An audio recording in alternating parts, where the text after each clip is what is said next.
want your child to be executed in your ideal Islamic system? If my own child, do I want my own children and family to be subject to the Sharia? Yes. Gotcha.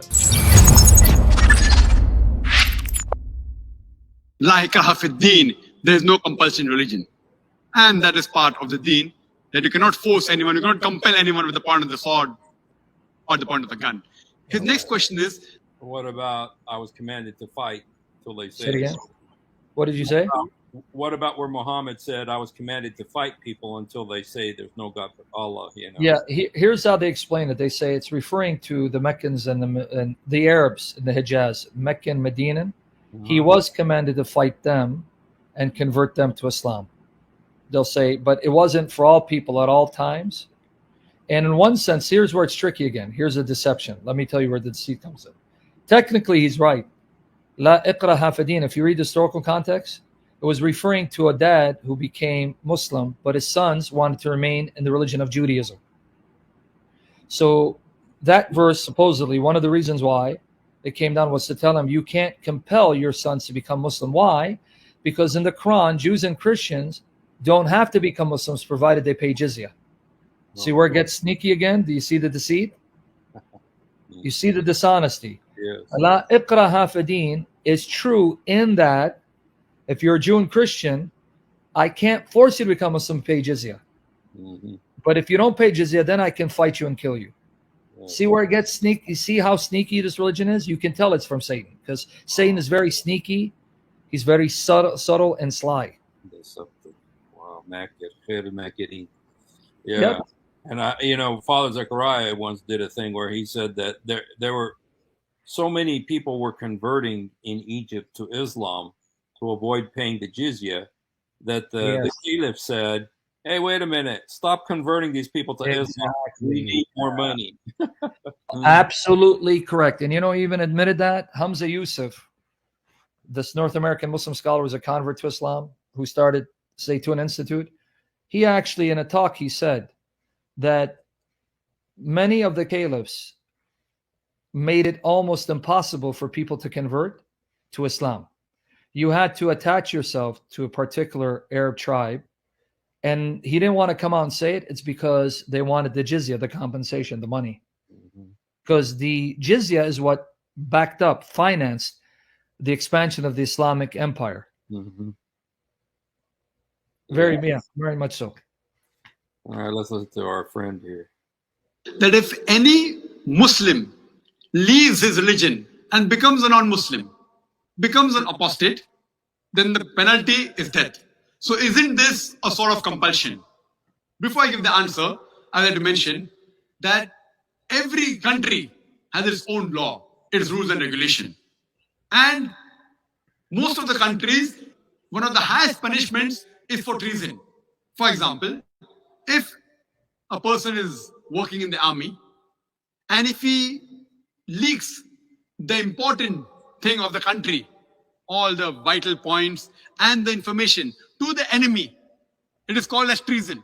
Most of the countries, if anyone does treason, sells the important blueprints and documents of the country to the enemy, many of the countries give death penalty, many of the countries have life imprisonment. So now if I tell that what kind of a country is this, in where I'm compelled by the country not to do certain things, what is wrong is wrong. So here also, if a Muslim becomes a non-Muslim, it's only in the Islamic state of law if that Muslim who becomes a murtad and then propagates his new faith and deceives the people, that's the time this penalty is put. For example, if in a school, if I appoint... Okay, right there, it's like, and propagates another religion, as if that is treason, See, do you see why I say it's tricky, the word treason, how they're defining it? Yeah. See, they're using the same words, but defining it differently. Mm-hmm.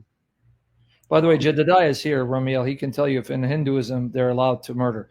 But coming back to the issue, you see how they're using terms, but they're defining differently. Because then I would ask him, okay, I'm in a Muslim country. I don't migrate. I want to become atheist, and I don't want to pray. In a caliphate, because remember, they'll tell you, well, you have to have a bona fide, khilafah, caliphate, right? And a Khalif, okay, Caliph. All right, in a caliphate, a bona fide caliphate, could I become atheist and not pray as long as I don't propagate my atheism? Good luck, because the hadiths teach that if people don't come to pray, they can be killed for that. So if you're going to kill me for not going to prayer, how then are you telling me that if I abandon the religion, as long as I don't act treasonous? Because to us, treason doesn't mean what they're telling you. Treasonous is if I go to, let's say, Russia, and I dispel secrets, American secrets, jeopardizing American security. See how he defined treasonous? Treasonous is not only to not just, abandon religion, but embrace another religion or no religion, right? And try to spread that. You see how they're defining treason? It's treason against Allah. So what's treason against Allah? Treason against Allah is, all right, I'm not a Muslim, here's why. And influencing others to leave Islam. Or I became a Christian, you should be. See how they're defining it? Yes. Well, this, also when Mohammed Morsi was the president of Egypt, they asked him, so if a Muslim becomes a Christian, are you going to kill him? And he said, no, we believe in freedom of religion. The only thing is, if you want to become a Christian, you're free. We're free. You're free, man. But don't tell anybody, and stay in your house and just shut up. Okay. And then if you don't shut up, then then that's different. So just shut up and you're fine, Mm-hmm. Yeah. So exactly. Now, that's why I said a caliphate, because in some of these countries, many Muslims don't pray. They don't go to Jummah prayer. Nothing happens to them. But in Saudi Arabia, don't they have the Saudi Arabian religious police? Yes. And if they are aware you have them going to prayer for a period of time, they come knocking at your door. Hey, how come you're not going to prayer? See? So yeah, it's tricky. See, they don't use this. They don't define the terms the way we do. Yeah. This is why this is a very, you can tell it's satanic, because what does Satan do? He's very subtle and sly, slippery. That's why he's a serpent. Yes. So use the same words, but define them differently, and define them in such a way where, treason. Yeah, you're right. If someone's going to jeopardize an entire nation by defecting to an enemy nation and then giving them our secrets, now that man deserves to die because he's putting the life of millions at stake, right? Right. But how is abandoning Islam and then telling people why I left Islam, or how is it I become a Christian in a Muslim state? How is that treasonous? Whose life am I? Well, say, but see, you are potentially damning them to hell, and that's even more heinous. Yeah, but that begs the question. That assumes Islam is true, and if I leave Islam, I'm going to hell. Yeah. Yeah. It's this is a wicked religion, brother. Yeah, it's wicked at its core. Let's listen to him here. Find a teacher, mathematics teacher. She is teaching 2 + 2 is equal to 4. Then tomorrow she teaches 2 + 2 is equal to 5. So, but naturally, I won't keep her in my school. The same way, the punishment for such a murtad in Islamic state, it is death. This will not be called as compulsion. It will be a person who has strayed away from the truth to the falsehood. But as far as making anyone accept Islam, no Muslim can force any non-Muslim to accept Islam at the point of the sword or the point of the gun. What we have to do is we have to convey the message. If you like it, you accept it. If you don't like it, no problem. Our job is to convey the message. It's mentioned in the Quran, Surah Al-Kasha, chapter number 88. Our job is to deliver the message. We have to deliver the message in the best way, with hikmah and with husna, with most beautiful preaching. Whether the other human being, non-Muslim, accept or not, it is not under our control. We cannot force anyone to accept Islam at the point of the sword, the point of the gun. But that what you're talking is a different case in a state of Islamic law. Like as I give an example, a person working in army, if he sells the secrets of the country, then the penalty is somewhat similar. Hope that answers the question. Right. Okay. Okay. You see, you caught how we played games, right? He said, okay, if he becomes murtad, and he leaves the truth for falsehood, it's like someone saying 2 + 2 is 5. Yeah. I got to correct that because it's going to corrupt my school. But notice the circular reasoning, again begging the question. He assumes Islam is obviously true, just like 2 + 2 is obviously 4. Well, if I left Islam, that means it's not obviously true to me, is it? Mm-hmm. Is the truth of Islam as obvious that 2 + 2 is 4? But that's, you see the analogy. Yeah. See, Islam is so obviously the truth.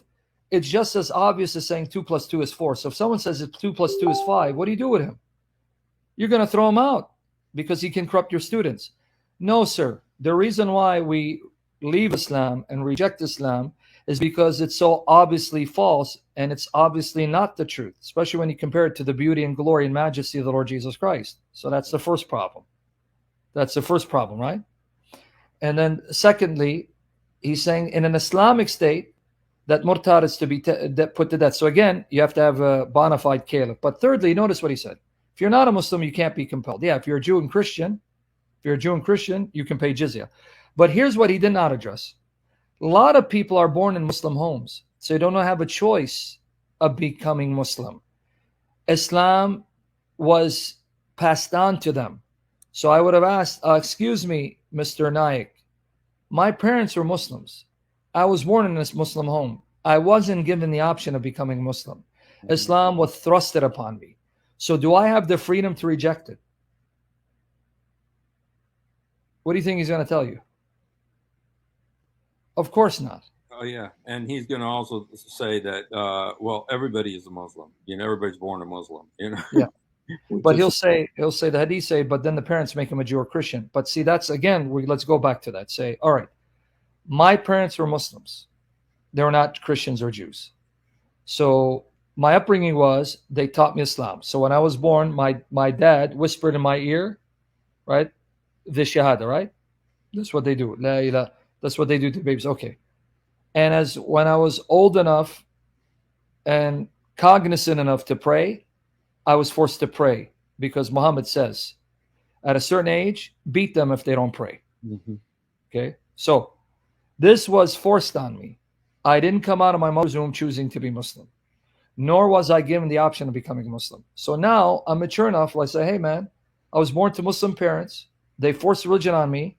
Now that I'm mature enough to decide for myself, I see it's obviously false, it's ridiculous, it's stupid, it's immoral. I don't want to be a Muslim. Will you now compel me to stay a Muslim? Yeah.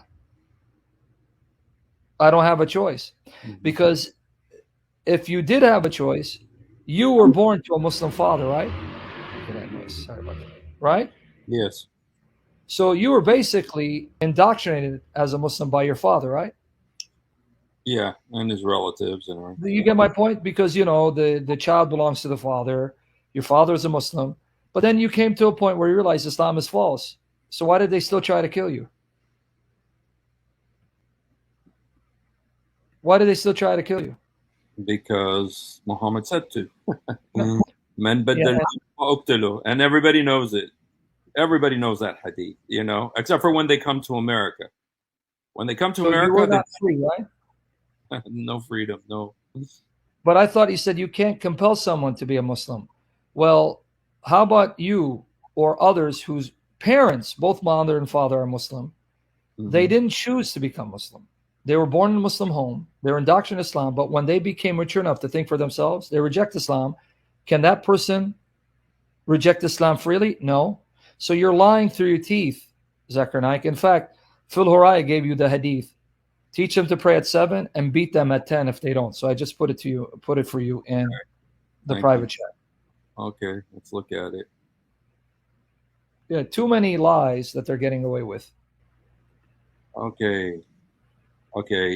Allah's messenger said, teach a boy salat when he is 7 years old and beat him if he does not pray when he is 10. Okay, so if you're going to beat a 10-year-old for not praying regularly, what are you going to do to a grown man who abandons prayer altogether? Just kill him. Thank you.